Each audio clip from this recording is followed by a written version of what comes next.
Wealth building doesn't have to feel like you're deciphering a secret code. So why does everyone treat it like one? Brian, I am so excited to talk about this because far too many people see investing as like this rigged game. But today, we are going to flip the script because we want the journey to be clear and straightforward. Exactly. Building wealth is actually a very simple science if you know how to make the system work for you.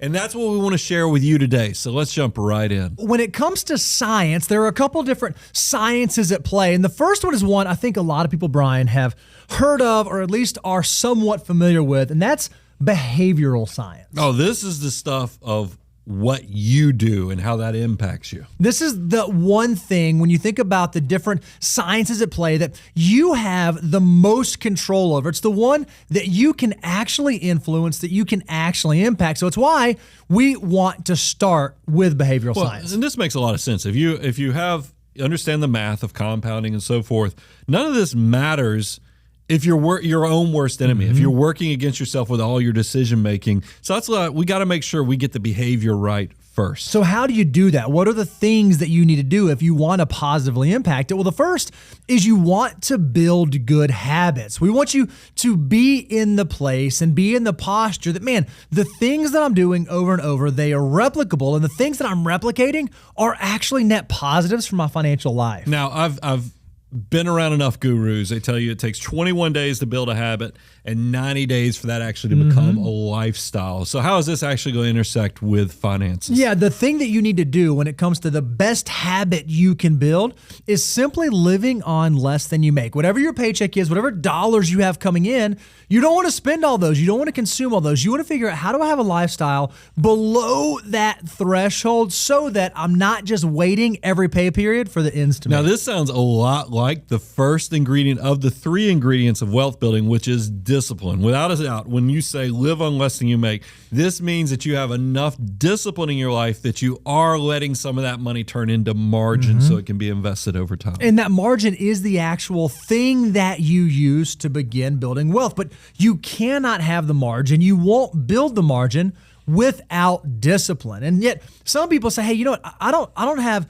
a discipline problem. I understand on living on less than I make, but I'll tell you one thing I don't love is I don't love the idea of investing. So when you're thinking about behavioral science and what you can impact, one thing you have to do is you have to overcome the fear of investing. And I think a lot of people approach it and it seems like this foreign, frightening, scary thing. Well, I hate that people have gotten this thought that investing is dangerous or scary. And look, I'm willing to share in the short term, it potentially could be. But I think if you hang out long enough, long term, it's pretty amazing. And we have a great illustration. We always talk about the cycle of market emotions. And I just know about humans, we typically are our own worst enemy, is that when we have peak opportunity, meaning markets are getting crushed, we get scared to death. When you have peak scary times, meaning you should be running the opposite way, we typically get greedy. That's and right. We're all loading it up. So cycle of market emotions is something you definitely need to understand when we're talking about behavioral science. And a lot of people don't realize that that cycle exists, that it's sort of this somewhat predictable pattern. In contrast to that, most folks think, or a lot of people when they begin investing, they think it's really like gambling. 55% of Americans, according to Magnify Money, believe that investing is just as risky as gambling. So showing up in your Roth IRA or in your 401k is no different than showing up at the casino, and that just could not be further from the truth. I grew up in a house where I think that this we resembled this. You saw this, yeah. My parents thought investing was risky to the point that their biggest investment was buying CDs. And I think about what a crazy thing, because this falls under that behavioral or understanding, is that what seems risky in the short term might actually be your biggest resource in the long term. And because like saving in CDs, you're not going to keep up with it. By the way, buying CDs is risky in the long term. So it's just this inversion of the reality just because you perceive this as risky or gambling. We got to get people over this barrier. And while you may think that keeping money on the sidelines and not investing is the less risky behavior, there are some real costs associated with this. You've seen this illustration before, but we want to show you how valuable time in the market is, how costly it can be if you sit on the sidelines. Do you realize if you just had $10,000 invested from 1988 until 2023, so this is a long period of time, nearly 40 years that we're covering here.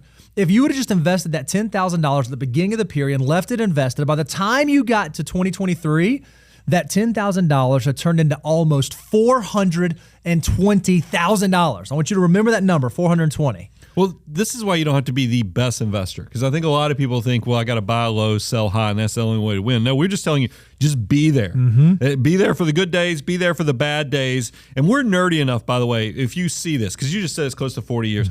This is close to 13,000 days. Oh, that's so if huge. you think about it, so let's talk about out of 13,000 days, what is this a few days? But what happens if you miss 5, 10, 30, and even 50 days? If all you did was miss the 5 best performing market days from 1988 until 2023, rather than that 10,000 turning into 420, that 10,000 only turns into about $264,000. Gutted it with 5 days. 5 days. If you just miss the 10 best days instead of 420,000, you end up with about 191,000. We've lost over half of it just by 10 days. If you miss the best 30 days, so a single month, the best 30 days of the market, that 10,000, rather than turning into $420,000, only turns into $71,000. I mean, and the big crescendo, 50 days, which is not that many more. I mean, like I said, out of 13,000 days, close to 13,000 days, we're talking about a rounding error, but we could take that 417,000 all the way down to 32,000. And we all know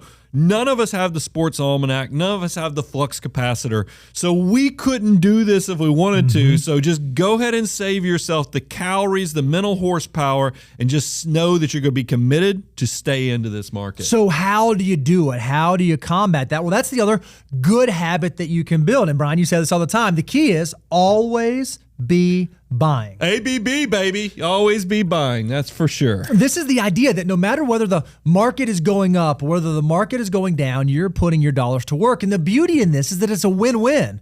If you're investing every single month and the market is going up, then the money you invested last month has made money. That's great. If you're investing every month and the market goes down, then the money you're investing this month is getting in at a lower level than you got in last month. So if you can reframe your mindset to always be buying, you're already going to set yourself up on the winning side, because we know that 8 out of 10 years, the market goes up. It's only down about 2 years in a decade. So if you can get your money to work, odds are over the long term, you're going to end up in a better place. Yeah, I like that it lets you gamify this. Essentially, just as you shared, this is a great tool for volatility because it's going to let you affirm and feel like you're checking the box on taking advantage as a financial mutant of the bad times. But then it's also going to be stick with it enough so that the next point that we're trying to bring forward is stay the course. If you're not staying consistent with your investing, you're missing out tremendously. Yeah, all of these other habits were things that you need to do, right? So you need to live on less than you make. You need to overcome the fear of investing and actually invest. You need to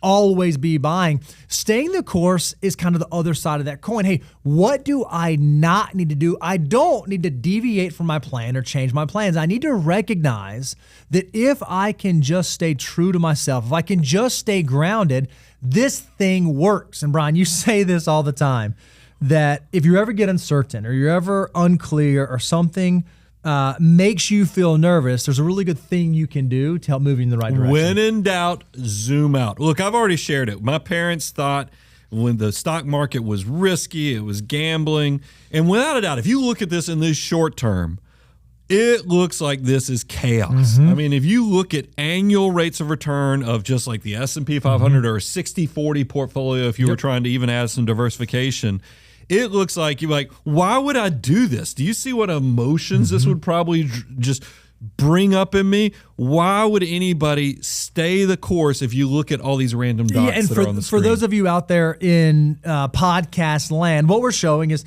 investment returns from the early 70s all the way through the end of 2024 on an annual 1-year basis. And it looks like a wild scatter plot. There is no rhyme or reason. There are dots that are above 0%. There are dots as high as 30%. And then there are dots that are below. But there is no rhyme or reason. It looks completely random. But like you said, when in doubt, zoom out. When you zoom out and you say, okay, how do these returns look over a 20-year rolling period? Well, now it's incredibly consistent. It doesn't look so sporadic or so random. You can see it is pretty clearly centered somewhere around that 10 to 11% long-term rate of return that, dare I say, over this time period looks fairly predictable. I mean, I know in the intro I talked about decoder. This looks like a decoder. I mean, if you can, when in doubt, zoom out, you all of a sudden that chaos becomes something that has purpose, that seems somewhat consistent. There's just a lot of ahas that should be popping off in your brain. It's definitely behavioral-wise when you see this type of illustration. But you may be thinking, well, yeah, but I've just got the world's worst luck. I understand this. But man, what if I start investing? You know, this is the 70s and the 80s and the 90s. This was personal computer and this was internet. Look at stock returns over the last 20 years. If you pick any year from 2004 until 2024, and you just said, hey, if I started investing this year, and we're just looking at the S&P 500, what would my rate of return been 1 year in the future, 2 years in the future, 3 years in the future, so on and so forth? And what you can see is there is not a 5-year period in this 20-year period that if you would have started investing, you would have had a negative rate of return. Even if you started investing in 2007, right before the Great Recession, if you can zoom out and give it enough time, after 5 years, you were back to making money. You were back in the green. You were back moving in the right direction. And this assumes that you weren't someone who was already buying through it. If you were buying through this, you were positive much earlier on. So if you understand how markets work and how investing works, you can set yourself up for financial success. This is when people say, how long should you plan on having your money invested to even consider investing in the stock market or a diversified portfolio? There's a reason. It's the science and the math of this calculation of the 5 years of all. And that's why if you're trying to save up for a down payment or an engagement ring, and that's going to be in the next 2 years to 3 years, you're not investing that money. And this chart is the perfect illustration. And it also brings to focus that things over the long term, it's not random anymore. It really does streamline nicely when you see how close this all aligns if you can just stay the course and think like a long-term investor. So we're talking about the science behind wealth building, and we kind of hit first what you do with your money. That's the behavioral science. Well, the second science we want to look at is financial science, and this is quite literally what your money does. When you put your money to work, what actually happens to it? And so you might be thinking, oh, great. We're going to talk about growing and building and all this stuff. But before you get there, you have to beware. Well, I think we just came out of the behavioral science, which was important. But before we even, because I want to talk about the math, but the first thing is we have to avoid the trap. And this is still somewhat behavioral. That's why I think it's important to be the first thing. So many people, when they first start on their journey, without realizing the power of what their money could become, they fall into high interest debt thinking because it's the bridge that feels like it solves all of your problems. You don't have enough income? No problem. We'll get you some debt. It will be the bridge that gets you there so you can fake it until you actually make it. The problem is you are digging a hole that you will not be able to get out of. And this is so important. When we think about what you should do with your next dollar, when we think about how you should approach making your financial decisions, high interest debt and getting rid of it and getting it off your balance sheet is very early on. Step number 3, literally, it is before you start doing any investing outside of getting your free employer match. That is how powerful it is. And so the question becomes, okay, why? Why is this so powerful? Well, if you think about this, we know that compounding interest can be amazing when it's working for us.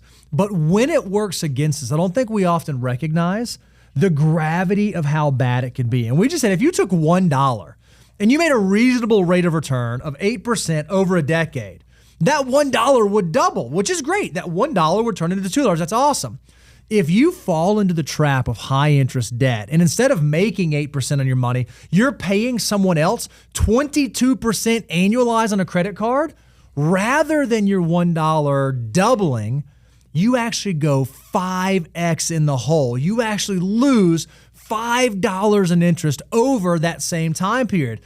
High interest debt is literally a hole that the deeper you dig, the faster you dig, the harder it is to get out of. You cannot play in those waters. Well, what makes me sad is not only is there the spread of opportunity costs of what could have been and now what you're paying and all this high interest debt, but it's also the lost time. That's right. And so that's why, Bo, I think it's really important, and we ought to go ahead and lay out some ground rules. What actually classifies as high interest debt? Yeah, so we have a few like rules of thumbs here because we don't believe that all debts are created equal. And we're going to talk about in a moment. We don't even think that all debts are bad. Some debts are okay. But if we're thinking about the financial order of operations, we're trying to follow well what qualifies as high interest debt. So let's start with student loans, which a lot of people out there in the country are facing right now. Our thought is, based on the opportunity cost of dollars, that if you're someone in your 20s and your student loans are above 6%, you may want to consider prepaying those. If you're someone in your 30s and your student loans are above 5%, you may want to consider prepaying those. And by the time you get to your 40s, if your student loans are above 4%, now's the time that you want to start knocking those out. Now, we've also, people who are familiar with our content know we have the 23-8 rule. But, look, we're in a post-pandemic, post-inflationary period. Interest rates are much higher than they've been back during the 90s and 2000s.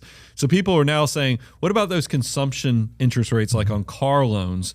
This one's a little unique because I'll tell you, some of these interest rates they make the hair on my arm stand up a little bit. They make me have a bad taste in my mouth. But we're on purpose sharing these higher rates because they're just a moment in time. If you're following 23.8, that's right. You have to fall inside 23.8. You're only going to be having this for 3 years, and we just know that the time is so valuable that we want to let you know that it's okay that you have some of these things so you can get to your job with your automobile, but also be building wealth in the background. So that's why in your 20s, we say 10% on car loans, 9% in the 30s. 8% for your 40s. Credit card debt. Now, this is going to blow people's mind. We think, look, credit card use is okay, but credit card debt, no way, including, because I know a lot of financial meetings, you get caught up in thinking, I'll just play this transfer the balance to all these 0% credit cards. That is a trap. It's also not worth the hassle factor. I'm just telling you, if you're going to be a financial mutant, you have to figure out the value of your time. You have to figure out the hassle factor.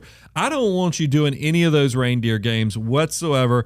We consider credit card debt to be paid off monthly. Don't play into that game of trying to figure out if you can maximize here and there. It's a trap waiting for you to fall into it and get yourself in a pickle of a situation. This may be aggressive, but playing with carrying a balance on a credit card is literally playing Russian roulette with your financial life. Just because that one time did not derail you, did not bury you, does not mean that the next time won't. That's why we say credit card debt, no way. Do not carry a balance. So this shows how devastating high interest how high interest, compound interest working against you can be devastating. Let's talk about what you do when it comes to the financial science. Let's talk about what you do.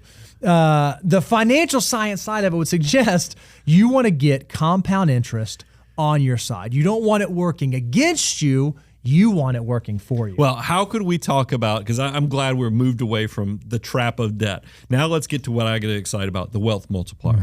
Guys, this is kind of one of those key concepts. If you know what we talk about, I get excited about my Morrow moment where I talked about my economics teacher in high school talking about if I could invest $100 a month, I would be a millionaire. The only way that's possible is that when people are billionaires of time, when you're young, you are literally a billionaire of time, your dollar does so much more. You might be jealous of your bosses or people a few years ahead of you. They are jealous of your time. So don't sleep on this, because a 20-year-old, a dollar has the potential to become 88 times over huge by the time you retire. But here's the part that it's somewhat mean, but it's the reality. When you're 30, that same dollar has potential to become 23. Still incredible. I mean, 23 but not times. 88. But you realize we just cut that in 4. I mean, that's for you 20-year-olds, we just made it It's so much harder. It's 4 times harder for the 30-year-old to do what you did as a 20-year-old. For a 40-year-old, 7 times. That's still incredible. You go 7 times whatever it is, but now we've made building wealth 10 times harder compared to the 20-year-old who starts. So guys, when you understand this concept of how powerful and valuable your time is, you'll think about saving and investing differently. You'll also think about how you consume differently. Now when you see people, all your neighbors and friends driving around the finance cars that are out for 84 months, you will have a distaste for that because you know what they coulda, woulda, should have done with every dollar in their army of dollar bills. The science behind this, the underpinning of this, the way that the wealth multiplier works is not rocket science. This is simple compound interest. It's this idea that I can have my money make money, and then the money that my money makes can make money, and then even that money can make money. If I have $100 and I make 10%, I now have $110. That's $10 in gains. Well, now, if I take all 110 of those dollars and I make another 10%, now I have $121. I have $11 in gains. And the bigger the numbers get, the bigger the numbers get. But I know a lot of people out there saying, well, okay, guys, I get it. $1 turns into 88, and I understand compound interest, but walk me through this in like a real life example. Like walk me through, like why should I be excited about this? And so this is for every person out there who's ever maxed out a Roth IRA, wants to max out a Roth IRA, or is trying to decide if they should max out a Roth IRA. We just want to show you how compelling this can be. So let's assume that you're going to max out your Roth at $7,000 a year, and you can earn 8% on average. You're going to do this for the next 30 plus years, right? So all we're going to do, max out Roth IRA, $7,000 a year, right? Not super, super complicated. In the beginning, and Brian, you talk about the beginning, it might not be super, super exciting. You realize that it will take you almost 9 years, a little over 8.5 years, to where now your money earns more in a year than you save in a year. So up until this point, you've been doing a lot of the heavy lifting. This is something that really bothers me, and I want to go ahead and warn you about this on the front end, because you're going to be in the first 10 years. Maybe many of you are just like I am, and Bo is. We know that 80% of millionaires are first generation. So you're hearing a lot of these concepts for the first time. And a lot of you are going to go on this journey with us. You're going to get excited when you find out about the wealth multiplier and realize we're just showing this leveled out. The sad thing is when you invest, returns don't come in nice little 8 to 10% rates of return every year. It's going to come in a jagged way at you. One year you're going to make 20%. Next year you might lose 7%. But over time, it's going to turn into somewhere between 8 to 11%. But here's what I want to warn you about. The first 10 years, a lot of you are going to quit if you don't have this knowledge. I want you to go into this with your eyes open, because what's going to happen in that first 10 years is you'll likely experience and live through your first and second recession. There will be 2 downturns in every decade typically. You will see market volatility, and when you see that your portfolio is going up and down, and then you find out that your money only doubled in that 10 years, a lot of you are like, what are we doing? And that's why, Bo, it's so important. I want you to set the stage for, it's not the 10 years to get you excited. You have to stick past 10 years. You have to stick 15, 20, and we're going to show you the why, because many people don't give you the actual illustration or the result of why they have to do it. But I just want to tell you, eyes wide open, do not quit in the first 10 years. You will feel every desire, because this is hard to save and invest. You will feel every desire to quit because the messy middle, the kids, everything's going to be happening. Don't do it, because here's the payoff. So 8.75 years for your money to make more in a year than you save in a year. But by the time you get to 15.8, almost 16 years, you have now hit that tipping point to where now the growth in your portfolio is larger than the dollars you saved. Your money at this point has now worked harder than you. More of your account balance after 16 years is earnings than it was contributions. Now, wait a minute. I want to make sure people hear this. After 15 years, getting close to 16 years, you will have made more money from the portfolio than you even put in contributions. That's exactly right. Do you see how this gets exciting? Meanwhile, back just a few years earlier, the first 9 to 10 years, you're doing heavy lifting. You just doubled your original investment, which is hard. That's not sexy, but you have to do it. The stick with itness has to be there for this all to work. And then as you move to the end of the journey, if you do this for 32 years, do you recognize, again, this is just saving $7,000 a year, earning 8%. that in the 32nd year, your money now earns more every single month than you save in a year. It's growing by $7,000 a month at that point, even though you're only saving $7,000 a year. This is why it gets exciting. This is why, we know the typical millionaire happens in their late 40s, typically after 27 years of diligent saving and investing. And when you get to I'm past that point, by the way. I'm in my 50s. And what's amazing is when you live in an area where, like we live, and you're around people like I am, we talk about this, and I talk to my peers, and we're like, can you just believe what the portfolio made last quarter? And I can't tell you which dollar I invested when and where is why this got to be so big. It was just those consistent small decisions that kept stacking on top of each other and built this great, big, beautiful tomorrow. But if I'd have quit anywhere in that journey, I would have never gotten to that 20 plus years to start seeing this aha. So that's why your behavior comes into play. The science of actually what the math is doing for you comes into play.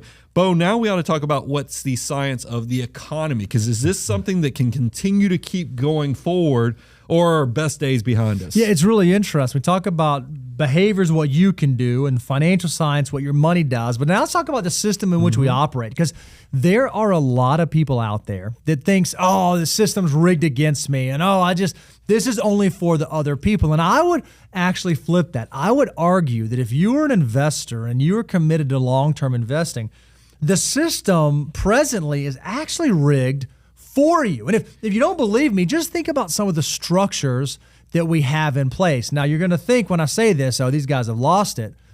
But the tax system. We have a very unique tax system in this country. And whether you like it or dislike it, one of the unique things about it is the way that investment accounts, the way that growth opportunity accounts are treated is different from a tax perspective. And if you understand that, you can actually manipulate that to your advantage over the long term. Well, yeah, without a doubt. We talk about this as the 3-bucket strategy. We're talking about your after-tax investments, your tax-free, which are your Roth investments, your pre-tax.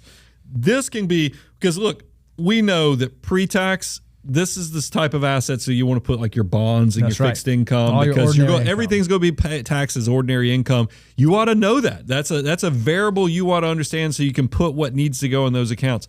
Tax-free Roth. This is where you stick it to the man legally and build your 7-figure millionaire status without any taxes in the future. So you want to put growth type assets in those type of holdings, but you don't want to get too risky because you can't take losses on any of these type of investments. And then the after tax, this is where we want to build the bridge or other investment assets that you want easy access to, but also take advantage of the tax favor. And a lot of you are hearing this and be like, man, that is a lot to take in 1 or 2 sentences. The good news is you don't have to figure this out. We've already done this for you. The science is cooked and built into the financial order of operations.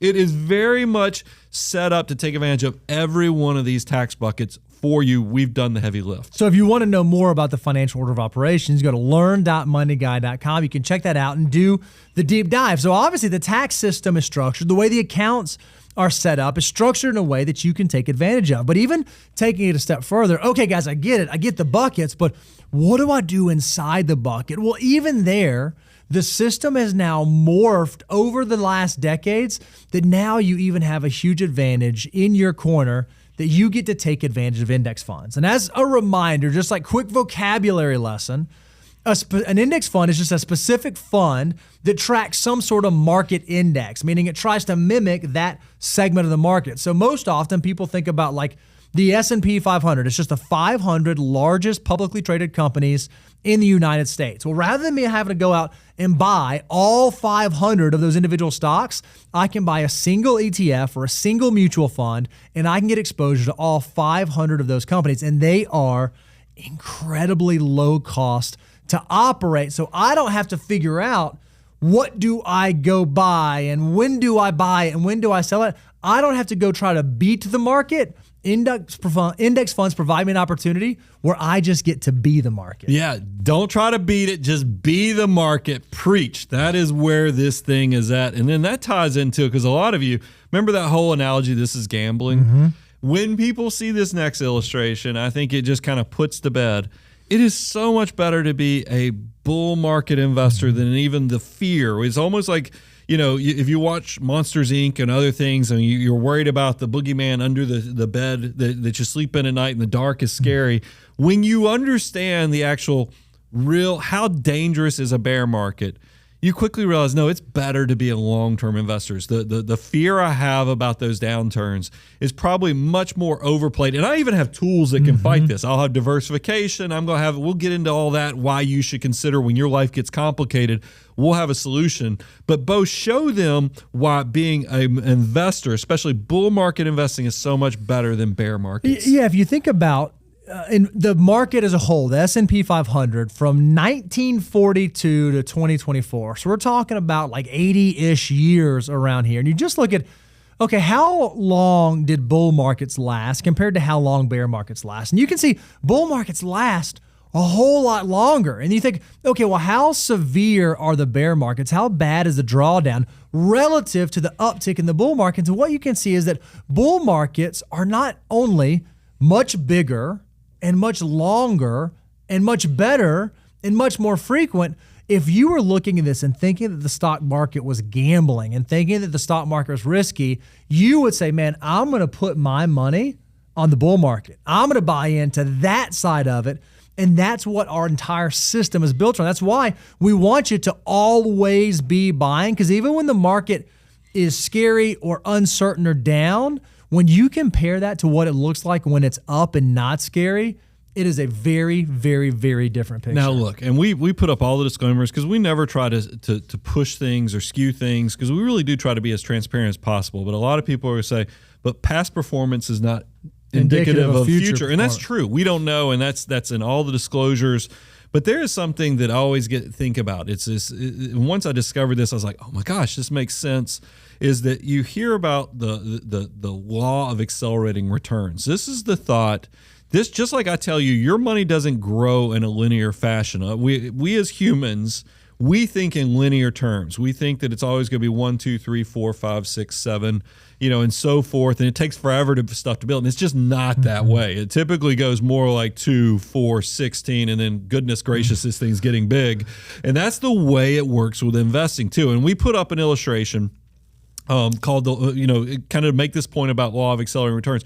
Look how slow it took for innovation to occur for mankind, from just doing that first papyrus and getting paper and printing, and then the printing press, and then we get into telescope, we get into the first battery, and then, I mean, how crazy is it? The first car, the first airplane, and then before you know it, we have commercial industries built on this stuff, and now we're in the infancy. Maybe we're not even in the infancy, because it seems to be picking up so much speed so much faster. Artificial intelligence, this thing, every time you think you've got the world of technology and innovation figured out, the next thing comes over the horizon that revolutionizes. And I'm old enough, because I'm in that greatest generation, Gen X, where we were analog and now we're digital and now we're even moving on. And I've seen so much just in my lifetime.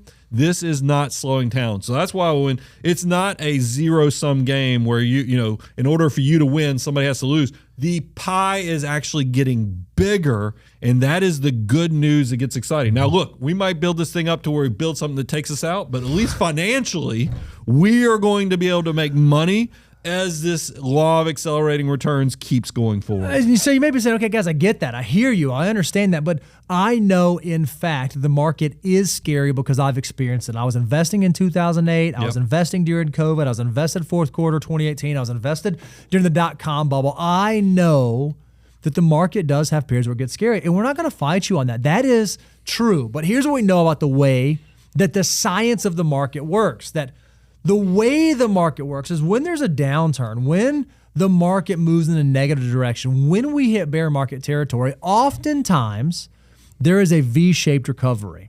And that V-shape means that as soon as it's the bottom, it doesn't linger around down there, it doesn't hang down there.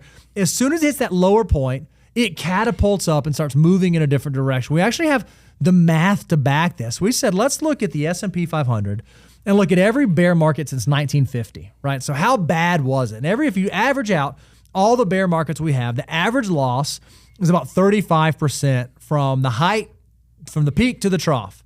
And the average length was about 13.8 months, so just over a year.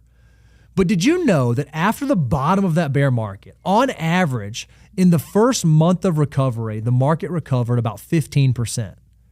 In the first 3 months, it was about 21%. The first 6 months, almost 28%. In the first year, on average, after a bear market, now mind you, average bear market downturn was 35%. In the first year following that lowest point, market made back 43.5%. And by the time you get 24 months out from the bottom, on average, it's up about 63%. So even though the market might get scary and it might be uncomfortable and it might not look exactly the way you want it to look, it changes quickly, and it changes in a very positive direction. Well, and people say, well, what's the why? How can this V-shaped recoveries? And it's typically because of intrinsic value. Is that and information travels so fast now with modern communication and transparency and other things, is that you'll see markets get where they get disconnected, meaning just like in 2008, you find out that the buildings that Apple owns without debt are worth more than what the stock was trading at, not even taking into account all the intellectual property and all the other stuff. You go, what in the world is going on? This is the greatest opportunity ever. Why would I not buy this? Well, the reason nobody wants to buy it is because us as emotional creatures, we are disconnected from the actual value. So one day people wake up originally and go, wait a minute, this wasn't as bad as I thought. And you see the buyers line up, and then you see this slingshot of recovery, the reversion to the mean, or the we talk about that rubber band method where the velocity, the pluck effect of how bad it is going down is probably building energy for how good it's going to be coming back. But a lot of you are going, but guys, if I lost 35% when I'm 65 years old, that could be catastrophic. You're exactly right. This is why the science is, it's not just all equities all the time. You got to get your diversification right. You got to have somebody who is managing what is going on with my investments so that I don't experience 100% of the volatility, because that's going to break me emotionally. And that's why I tell you guys, we can love on you as much as we want, give you all the free advice, and really tell you in a transparent way how things work, is because we know that even though building wealth is incredibly simple, it's far from easy. Because there's a lot of things. And also what you're going to find is when you reach your 7-figure status, you're going to be like, oh my God, this is the first time I've ever done this. And now my life went from simple to more and more complexity. How do I do this right? We know that we're going to be able to leave the porch light on for you and help you do this in the best way possible. We've done this for hundreds, soon to be thousands of times with all the clients that we're working with all across the country. And that's why you don't have to be in this alone. And that's why we can do the abundance cycle where we can give you all this free advice, because we know that just the recipe is so good that it will create the success that will create this complexity, which is a good thing. It is a good thing, but you don't have to do this alone. You will be the CEO of a multiple 7-figure entity. If you think about what the value of your net worth and all of your investable assets is going to be, don't take the risk if you don't have to do this alone. That's right. Consider working with us, and guys, let that abundance cycle fulfill. If you're at the beginning of your journey and you haven't gone to moneyguy.com/resources, let us love on you. Take all the free advice that we've given you. If you're in the middle of that journey, we've got tools, we've got hubs, we've got resources that'll accelerate. And of course, my financial mutants that are into that close to 7-figure status and beyond, we'd love for you to consider paying it forward, letting us be the Johnny Appleseed of personal finance so that you can live your best life. I'm your host, Brian Preston, Mr. Bo Hansen, Money Guy team.